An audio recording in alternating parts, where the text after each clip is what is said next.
Welcome to fresh சமையல். இன்னைக்கு நம்ம பார்க்க போகிறது நல்ல ஹெல்த்தியான புரத சத்து நிறைந்த தோசை தான்.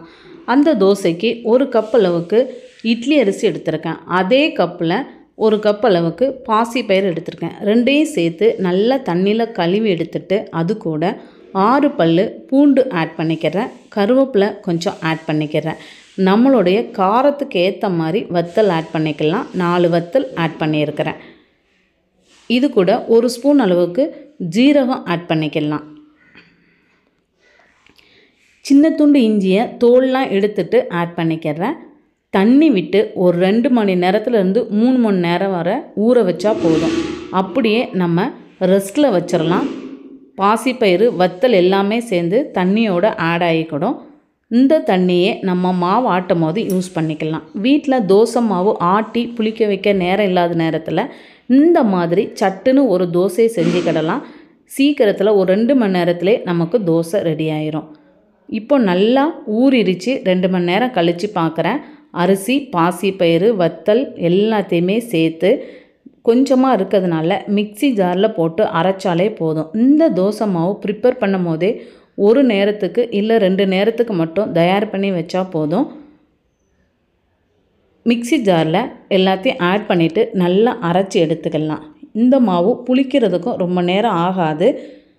1 மணி நேரம் ரெஸ்ட்டில் வச்சுட்டு இல்லை அரை மணி நேரம் ரெஸ்ட்டில் வச்சுருந்தாலே போதும். தோசை ஊற்றும் போது தோசை கல்லில் ஒட்டவே ஒட்டாது. நல்லா மொறுமொறுன்னு வரும்.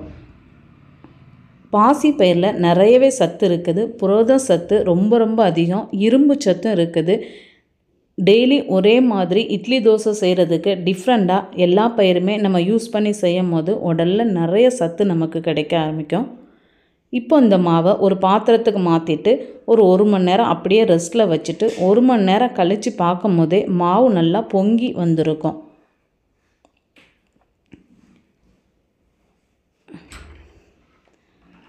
இப்போ இந்த மாவை நம்ம நல்லா கலக்கி விட்டுக்கலாம்.